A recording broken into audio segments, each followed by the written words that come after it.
Rocky Balboa is well known for his ability to fight in the ring. He is the ultimate underdog, but is able to overcome the toughest rivals through pure perseverance. But how would he fare in the Dark Souls universe? Let's find out. Alright, let's whip up the Italian Stallion. Primary stats are looking good, something I'm used to. Oh no!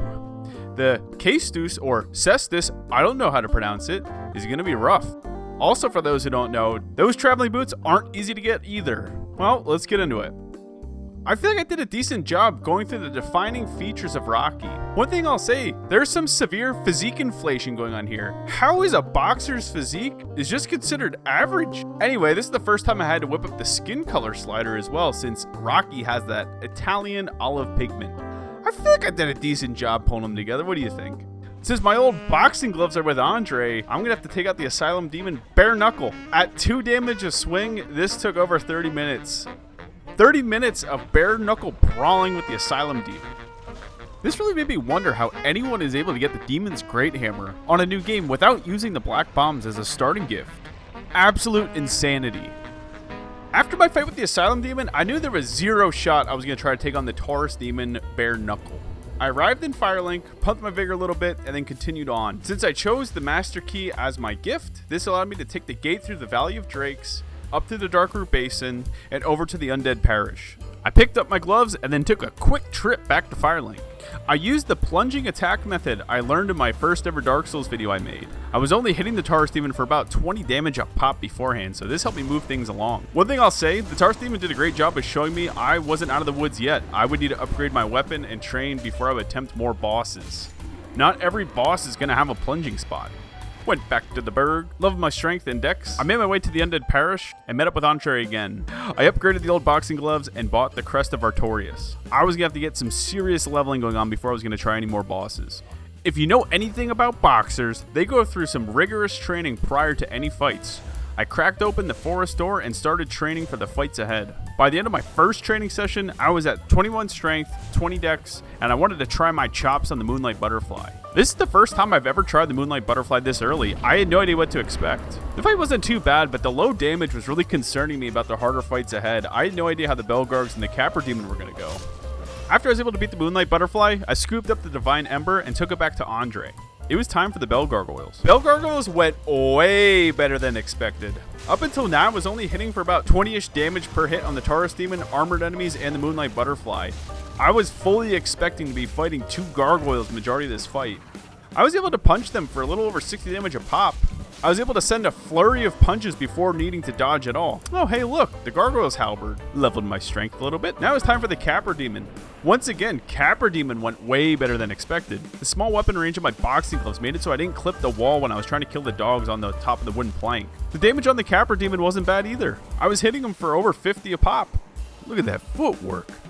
After the Capra Demon fell, it was time to head down to the depths. I did go back to Firelink just to level a little bit. Oh, hey, look, a scimitar. I came back up to give Andre his large ember.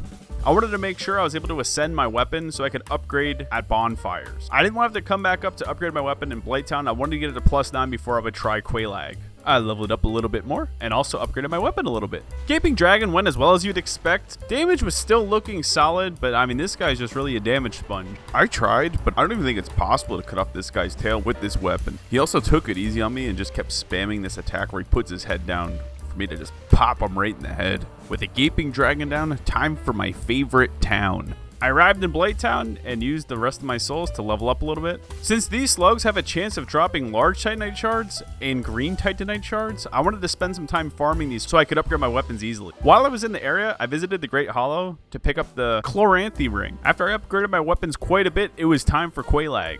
Both my scaling stats, strength and dexterity, were 13 levels from soft cap. I noticed my damage was starting to fall a little bit. I wasn't able to hit her torso, which is her weak spot, and I was using +9 boxing gloves here. For 84 damage at 214 attack rating, I was beginning to get concerned, to say the least. After Quelaag, I leveled up a little bit, returned to Firelink to turn in a Firekeeper's Soul. Now it was time for Sen's Fortress. Apologies in advance, you guys get to excuse this randomly corrupt footage, but In order to get the traveling boots, I would need to bust out Big Hat Logan, who's trapped in Sen's fortress. This is the first part in unlocking his set. Since I have the master key, I'm able to just bust him out on the spot. We'll link up with him later. Iron Golem went surprisingly well. He's weak to strike damage. The old boxing gloves actually kept up pretty well with damage. We're sitting at 217 attack rating. A couple haymakers and jabs and he went down no problem. I arrived in Anor Londo, popped all the souls that I had in my inventory, and leveled up a little bit more. I was going to need this for Ornstein and Smough. Little did I know that damage wasn't going to be the issue with them. Alright, Owen S. Ornstein and Smough. This is the first fight I really struggled on. The damage itself was fine, wasn't a problem. The issue is my lack of range with these weapons. Up until these two bozos, I was able to just hug the boss and wail on them. Ornstein's hitbox in particular is relatively small and he moves around so much. This results in only getting 1-2 hits if you're lucky off each time. Not to mention this entire time, Smough's just trying to pulverize you with his hammer. Once I got Ornstein down, Super Smough went a lot easier. He has a large hitbox and he doesn't move quite as much. I don't know, looking back, it might have been easier to take out Smough first and just deal with Super Ornstein. Anyway, time to move forward. Leveled my strength and dex once again. Now that I had my traveling boots questline in motion, I wanted to get the other part of my outfit, which is the crimson gloves. All you have to do is go to Blighttown, go across some branches and scoop them up. Since my damage was still pretty low, I wanted to get the very large ember and put it in Andre's capable hands prior to me trying any more bosses. I did this and I was able to upgrade my main glove to plus 12. Big Hat Logan is waiting in the Duke's Archive for me, so Seath would be the next boss I wanted to pursue. After getting deleted by Seath, Big Hat Logan's in the clink once again. You gotta bust him out, which means you just gotta go to the library shortcut, get a key in a chest, and go all the way back to him. Once you bust him out, he'll meet you in the library once again. This is where the difficulty in his questline comes from. You need to buy every spell that he has available. This means you have to farm 183,000 souls just to proceed. I spent quite a bit of time in the forest getting these souls just for some undies and shoes. After buying all the spells, we're now able to proceed with the next part of the quest. Seath wasn't bad at all. On his main torso, I was hitting him for 105 damage a pop. Not bad! My damage wasn't anything great, but because I was able to just hug him, I was able to just land all my attacks on him. It was really nice and a good change of pace from Ornstein and Smough. With Seath down, we can continue on with the Big Hat Logan questline. I went back to Big Hat Logan after defeating Seath to continue with his quest. He'll tell you to scram, and you better scram. He's starting to lose it. If you go back to where you originally encountered Seath, you'll see Big Hat Logan is there. Good grief, he's naked! And he's completely lost his marbles now. Time to put him down like the dog he is. Finally, I'm able to get what I did all this for. There's a chest now in his library containing the... containing the rest of his clothes. I don't know why it's in the chest. But it has the Traveler's Boots. That's what I need for my set. Look at that. Looking fresh. I upgraded my gauntlets and boots because I'm not using these materials for anything else. I went back to the New Londo ruins and farmed up some Titanite chunks. I wanted to get my main hand to plus 14. I went back to the Northern Undead Asylum to get my Titanite slab while I was there. Did a little trading with Snuggly to get some easy twinkling Titanite. The Stray Demon went great. Once again, I'm able to just hug him and just wail on him, so the haymakers and jabs aren't an issue. The damage on him was very nice too. With the Stray Demon down, it was time for Nito. I leveled up a little bit and upgraded my weapon to plus 15. Pinwheel took some fat haymakers and went down super fast as per usual. When are you supposed to do this, boss? It always just seems like I three-shot him. Tomb of Giants was a little more difficult than usual just because I have no way to illuminate my path. While I was there, I picked up the large Divine Ember so I could upgrade my Divine Boxing Glove even further. After wiping a whole bunch in my last playthrough, navigating my way to Nito in the dark's no problem. The skeletons on Nito shouldn't have been a problem. I equipped my Divine Caestus, Caestus, whatever you want to call it, in my main hand to kill them. Swapped them back quickly, and then realized one of the skeletons was still alive. I was just gonna have to deal with him the whole fight. I was not willing to swap back my weapons just for him. I'm also a complete goober and got toxic once again. Other than those two blunders, Nito went down fairly easy. I could hug him and send haymakers his way. Bed of Chaos is up next.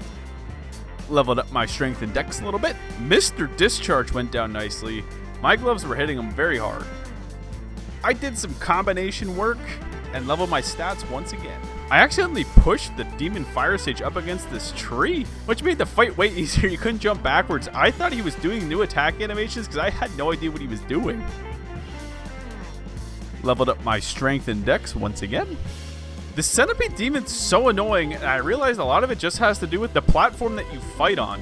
I took a ton of fire damage running over to the platform to the right when you come into the fog wall. Fighting him there was way easier. I didn't have to fight with the camera either. Bed of Chaos is Bed of Chaos. Really annoying. I would say that this run went a little better than usual, but still not one of my favorite fights ever. I think I died one time. Leveled up my vigor a little bit. I backtracked to Sif.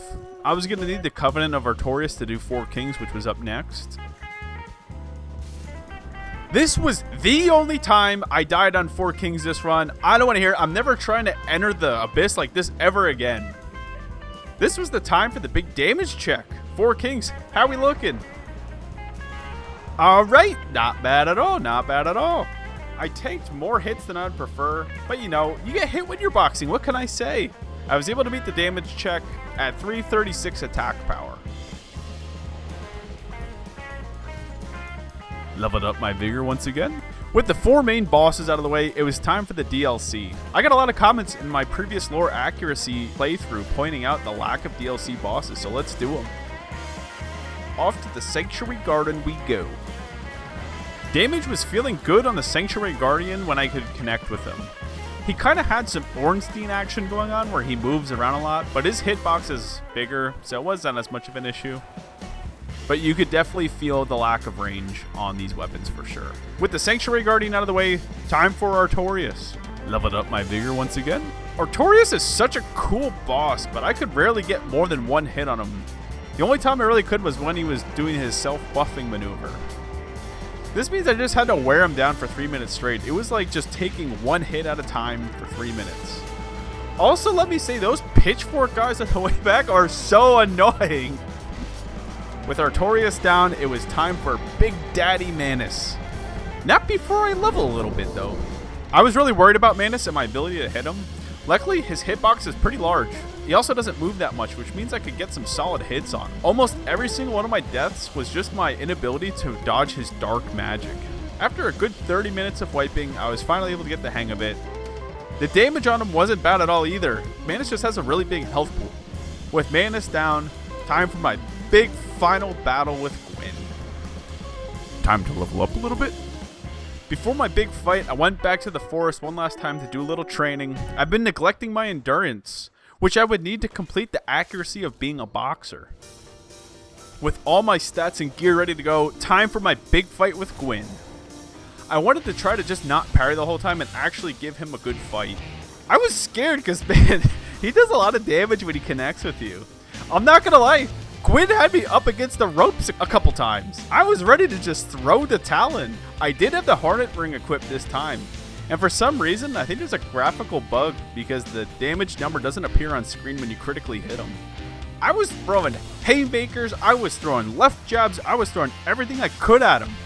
It got to the point towards the end, we were both low on health. It was time to give Gwyn the final parry. I needed one more time for a knockout. Uh-oh, Gwyn is down for the count. He didn't get back up, and my Adrian is framped. He's waiting outside for me, ready to take me in his arms. I'm having a lot of fun with this series. This video in particular was not meant to be a challenge run by any stretch of the imagination, but it ended up being one. I thought with 336 attack rating and such a fast weapon that I would be just fine. I really underestimated the importance of weapon range. It's unreal. I would trade off half my damage if I could have these Caestus have double the range. But I will say this run made me much more appreciate weapon range. I'll value it much more in the future. This is just the beginning of the series. I have a couple ideas in my backlog, and I have a couple recommendations from my previous videos, such as the Silver Knight. Also, I wanted to make a note, I'm looking at characters outside of Dark Souls, obviously with Mr. Balboa here. Thank you guys for all your support, and I'll see you all around.